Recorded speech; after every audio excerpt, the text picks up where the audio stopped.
नहमदुहु व नुसल्ली अला रसूलिहिल करीम अम्मा बाद इन्न हाज़ल क़ुरआन यहदी लिल्लती हिय अक़वम सदक़ल्लाहु मौलाना अज़ीम। दुनिया में हिदायत का सरचश्मा अल्लाह ताला का कुरान करीम है, लेकिन ये हिदायत का सरचश्मा बनने के लिए उसका एक मैनुअल और तरीक़ाकार है, और वो तरीक़ाकार सुन्नत नबवी है। और सुन्नत नबवी को अप्लाई करने का तरीक़ाकार हुज़ूर अलैहिस्सलातु वस्सलाम के सहाबा किराम है। जब कुरान करीम का मनहज इस तरीक़ाकार से हमारे पास आ जाए कि सुन्नत नबवी और सुन्नत नबवी सहाबा के ज़रिए से हम तक पहुँचे, तो ये वो रास्ता है जो सलामती का, हिफाजत का, अल्लाह की पसंदीदगी का, हम सब की कामयाबी का रास्ता है। इसकी बजाय अगर हम किसी एक स्टेप पे जाके रुक जाएं, मसलन हम सहाबा में सिलेक्शन करना शुरू कर दें कि ये सहाबा ठीक हैं, ये नहीं, या फलां इलाके के सहाबा ठीक है, फलां नहीं, या फलां सहाबा ठीक है, फलां नहीं, या सहाबा की भी क्लासिफिकेशन करके दो हिस्सों में बांट दें, जिस तरह के अभी आखिरी ज़माने में बांट दिया गया। एक ग्रोह अहले बैत कहलाने लगा और एक ग्रोह सहाबा कहलाने लगा, और कुछ लोग सहाबा की सहाबियत पर आ गए, कुछ लोग अहले बैत को बुनियाद बनाकर उसे हक और सच मानने लगे। इससे यकीनन ऐसे रास्ते निकलते हैं जो वाज़े नहीं होते। इसी तरह सुन्नत के बारे में अगर हम उलझाव में पड़ जाएं, सुन्नत का एक मफहूम ये ले लिया जाए कि वो नबी अलैहिस्सलाम का हतमी और आखिरी तरीक़ा जो उम्मत में राइज हुआ और उम्मत में मकबूल हुआ, इसके बजाय सुन्नत का एक मफहूम जैसा कि इस दौर में हदीस पर अमल करने के लिहाज से या अमल बिल हदीस के नज़रिए से ये बात आम की जा रही है कि हदीस में जो चीज़ आ जाए वो सुन्नत है, लिहाजा हदीस और सुन्नत इनको एक दूसरे का यानी हम माना करार देकर हदीस को बुनियाद बना लिया जाए, तो यकीनन इससे भी रास्ता उलझ जाता है। और इन दोनों को साइड लाइन करके अगर कोई बंदा ये कहे, और बहुत सारे लोग ये कहते नज़र भी आते हैं कि कुरान करीम अल्लाह ने आसान किताब नाजिल की है, क्योंकि अल्लाह ने खुद फरमाया वलक़द यस्सरनल कुरआन लिज़िक्र फ़हल मिन मुद्दकिर। ज़िक्र को या कुरान करीम को हमने बड़ा वाज़े अंदाज में नाजिल किया है, तुम में कोई समझने वाला नहीं है या नसीहत हासिल करने वाला नहीं है। लिहाजा हम ये समझना शुरू कर देते हैं कि कुरान तो बड़ा आसान है, क्योंकि खुद कुरान करीम में अल्लाह ताला कह रहे हैं ये बड़ा आसान है। तो जब अल्लाह ने कहा ये बड़ा आसान है, तो फिर कौन होता है इसको मुश्किल करार देने वाला? जब आसान है तो इसको समझना आसान है, कोई भी समझ सकता है। फिर ये कहना कि जी कुरान समझने के लिए पहले 8 साल का मौलवियों वाला कोर्स किया जाए, या ये कहा जाए कि कुरान समझने के लिए पहले FA BA MA किया जाए, उसकी डिग्री आपके पास होनी चाहिए, या ये कि कुरान समझने के लिए आपको 1-2 ज़ुबानों पर उबूर होना चाहिए, या ये कहा जाए कि कुरान समझने के लिए कोई मुश्किल नहीं, आप बस ले लें कुरान करीम का कोई तर्जुमा तो आपको समझ में आ जाएगा। तो ये एक ऐसा अलमिया है जो इस वक्त हमारी कौम में बल्कि उम्मत में परवान चढ़ रहा है, और ये तकरीबन 100 साल से हमारा इंतशार का दौर है। इस इंतशार के दौर में ये दिन ब दिन ज़्यादा परवान चढ़ रहा है। हर नया मुद्दई कुरान का मुफस्सिर या मुहक्किक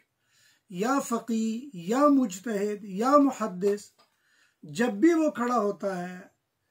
मसले 1-2 ही वो जानता है, लेकिन कुरान करीम का ऑपरेशन करना अपना हक समझता है और वो ये लाजिम समझता है कि जो मैं कह रहा हूं वो कुरान है, जो कोई और कह रहा है वो कुरान नहीं है। कुरान फहमी के लिहाज से कई तहरीकें उम्मत में चली, उनमें इस दौर की अहम तरीन तहरीकों का बानी सर सैयद अहमद ख़ान है और सर सैयद अहमद ख़ान ने बड़े वाज़े अंदाज में कुरान फहमी और कुरान की तफसीर पर एक नुक्ता नज़र इख्तियार किया। मेरा प्रोग्राम है आइंदा किसी मौके पर मैं सर सैयद अहमद ख़ान और उसके मनहज पर जो लोग आगे चले और पूरा एक मनहज बना उस पर भी मैं कुछ बात कर लूँगा। इससे पहले मैं हमीदुद्दीन फ़राही, अमीन हसन इस्लाही और उस तबका फ़िक्र के जो अहबाब थे, मौजूदा दौर में एक नामवर शख्सियत जावेद गामदी साहब है, इस पर मैंने 4 किस्तों में एक प्रोग्राम किया है जो यकीनन हमारे यूट्यूब चैनल पर है और उसका नाम ही हमने ये रखा है कि फ़राही, इस्लाही और गामदी मकतबा फ़िक्र, और बड़े एहतराम से, बड़े दयानतदारी से उनके मनहज का एक ऐसा तज्ज़िया पेश किया है जो कोई मुहक्किक आदमी सुनकर उससे यकीनन फ़ायदा उठा सकता है। लेकिन अगर कोई अंधा मुकल्लिद होगा इनमें से किसी का, हमीदुद्दीन फ़राही का अंधा मुकल्लिद होगा या अमीन हसन इस्लाही साहब का अंधा मुकल्लिद होगा या जावेद अहमद गामदी साहब का अंधा मुकल्लिद होगा और वो समझना, जानना, पहचानना नहीं चाहता होगा तो उसके लिए मसाइल हैं। लेकिन अगर कोई जानना चाहता है तो हमारी बात उनके समझने के लिए बड़ी आसान है, इंतहाई सादा अंदाज में गुफ्तगू की गई है और उनके बुनियादी मकतबा फ़िक्र, उसके लवाज़िमात, ज़रूरियात और वो चाहते क्या हैं, नताइज क्या निकलने वाले हैं और तारीख़ से हमने बिल्कुल वाज़े किया। इसी तरह किसी वक्त में हम इंशाअल्लाह सर सैयद अहमद ख़ान और उनकी फ़िक्र के फ़लसफ़ियाना अमीन अल्लामा इकबाल और उनकी फ़िक्र के अमली अमीन या उनकी अमली फ़िक्र के अमीन ग़ुलाम मोहम्मद परवेज़ साहब या फिर चंद दूसरे लोग भी थे, असलम जिराजपुरी थे, तमन्ना अमादी थे और इसी तरह और लोग, डॉक्टर फजलुर रहमान वगैरह थे, इन लोगों की फ़िक्र का एक तज्ज़ियाती मुताला पेश किया जाएगा। हमारी आदत ये है कि हम हर एक का एहतराम करते हैं और ये हक समझते हैं कि हर एक का एहतराम किया जाए। हम किसी का नाम उसकी इस वजह से बेएहतरामी से नहीं लेते और न लेना मुनासिब समझते हैं कि वो हमारी फ़िक्र के ख़िलाफ़ है। हम बड़ी दयानतदारी से किसी की फ़िक्र का मुताला करते हैं, उसका तज्ज़िया करते हैं और फिर जो दुरुस्त फ़िक्र है उससे उसका तकाबुल करके एक नतीजा पेश कर देते हैं। इसलिए बाज़ औक़ात हमारी बातें सुनकर बहुत सारे लोग ये एतराज़ करते हैं कि जी आपने फ़लाँ का नाम बड़े एहतराम से ले लिया, आपने फ़लाँ का नाम बड़े एहतराम से ले लिया, हालांकि उसका नाम तो एहतराम से लेना नहीं चाहिए था। फ़िक्री इख्तिलाफ, इल्मी इख्तिलाफ करना ये हर साहिब इल्म का हक है, लेकिन उस इख्तिलाफ में आपस में इस तरह करना कि किसी को डिग्रेड कर देना, किसी की शख्सियत को मबगूज़ बना देना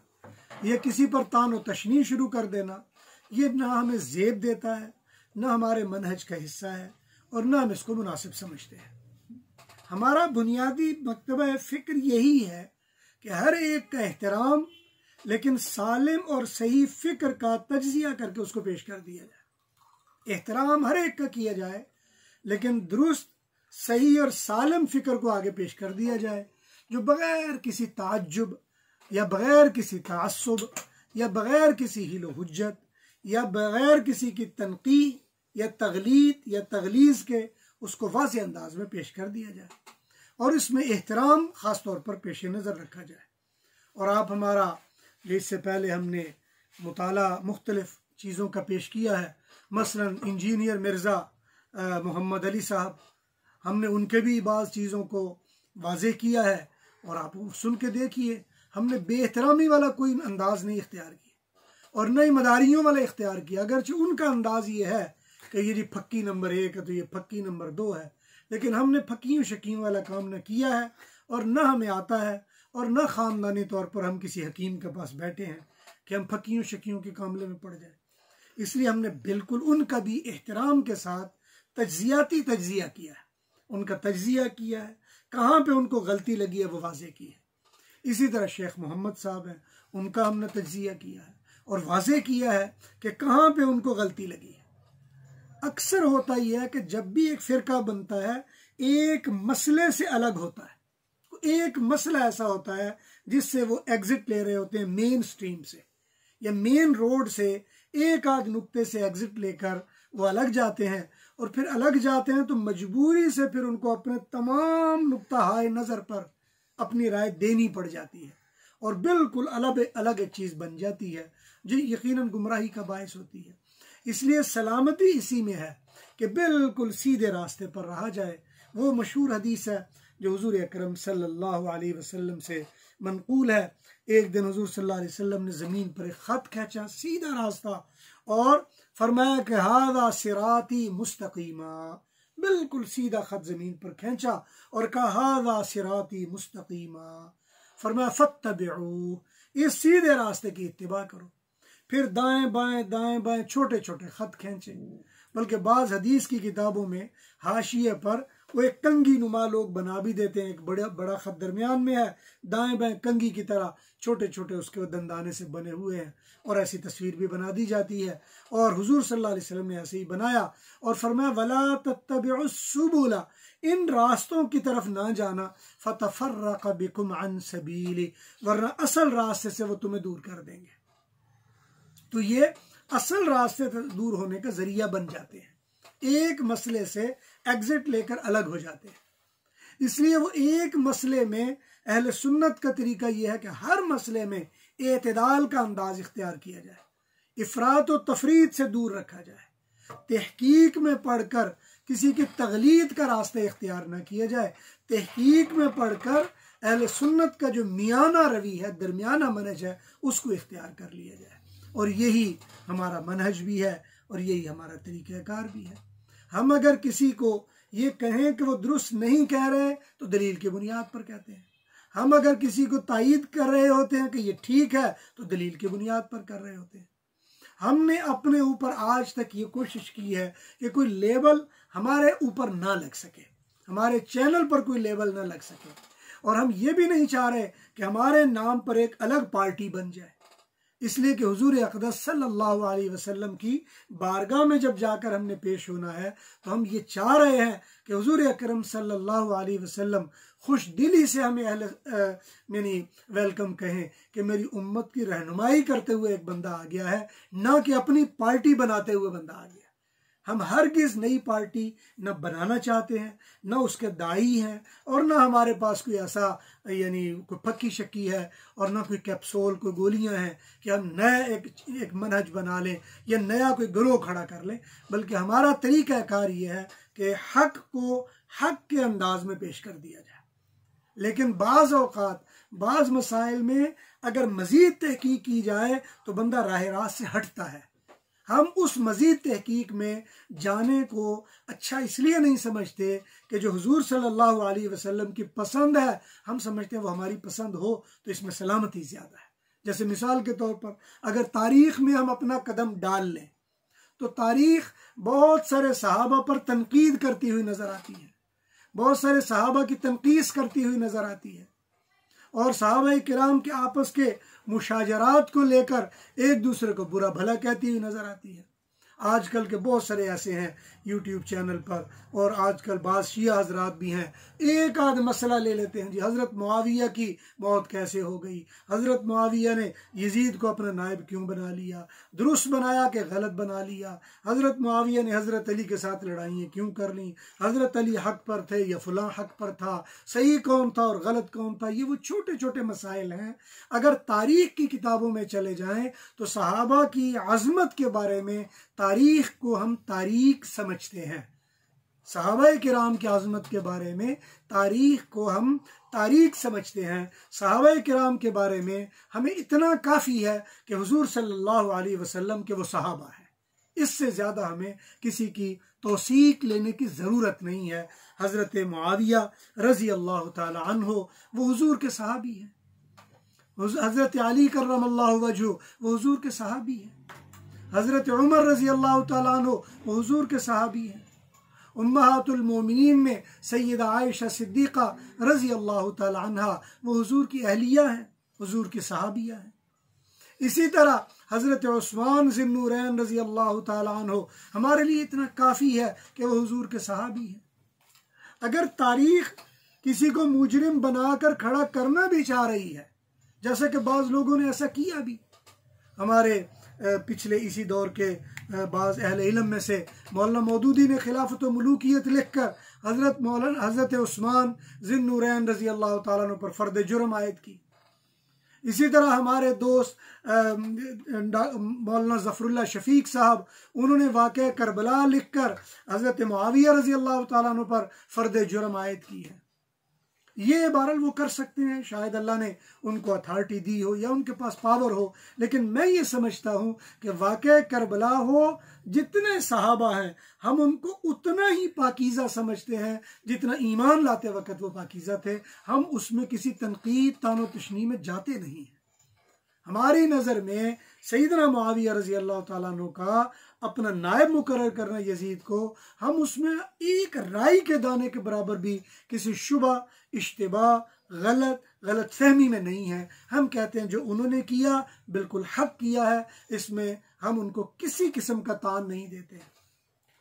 इसी तरह बाकी जो वाक़या सिफ़ीन है, वाक़या जमल है, या इसी तरह और जो मामलात हैं,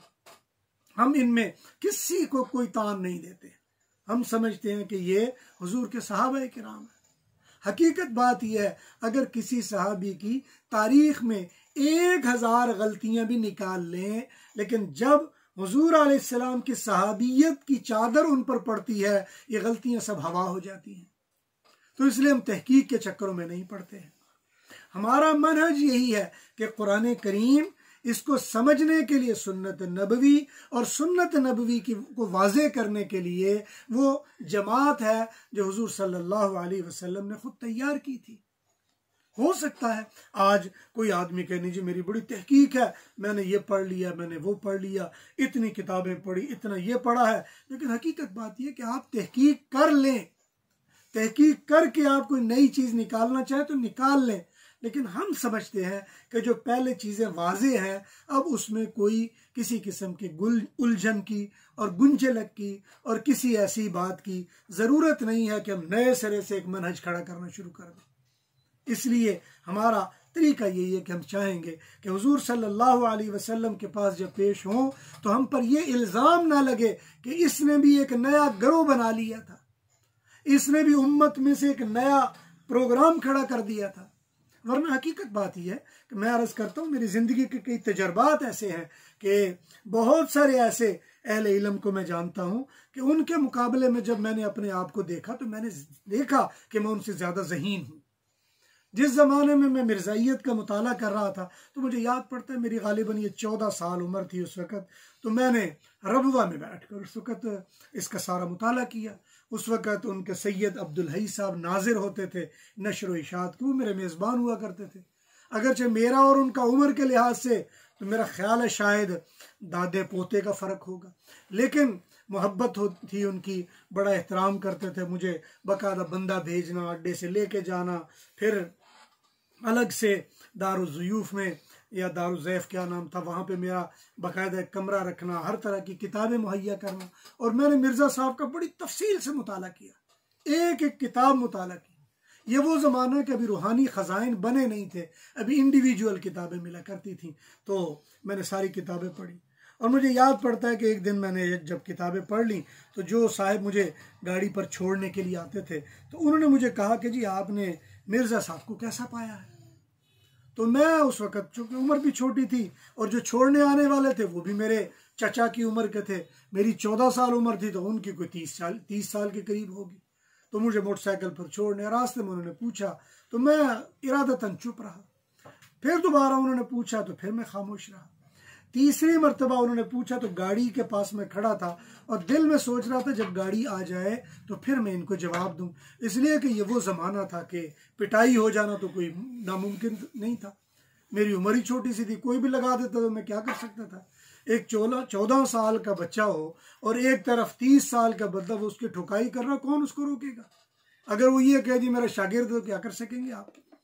खैर वो जब गाड़ी आ गई तो मैं उस पर सवार होने लगा तो मैंने उससे मिला तो मैंने कहा कि आपने पूछा था कि आपकी राय क्या मिर्ज़ा साहब के बारे में, तो मैं ये बताना चाह रहा था कि अब जाके मेरा दिल कर रहा है मैं जाके खुद कोई सोचूं कि नबूवत का दावा तो मुझे कर देना चाहिए, इसलिए कि मिर्ज़ा साहब से ज़्यादा तो सलाहियतें मेरे अंदर मौजूद हैं। तो अल्लाह माफ़ फरमाए, ये एक बतौर मज़ाक के बात की जा रही है, लेकिन हकीकत बात यह है कि हम नहीं पसंद करेंगे कि कोई नया गिरोह या नया तरीका बनाया जाए जिससे इंतशार का बायस बने। तो इसलिए आज इतनी ही बातें हैं, इंशाल्लाह इसी टॉपिक को मैं आइंदा कंटिन्यू करूँगा। दुआ है अल्लाह ताला से जो कहा सुना गया अल्लाह अपनी बारगाह में कबूल फरमाए। व आखिर दावाना अनिल हम्दुलिल्लाहि रब्बिल आलमीन।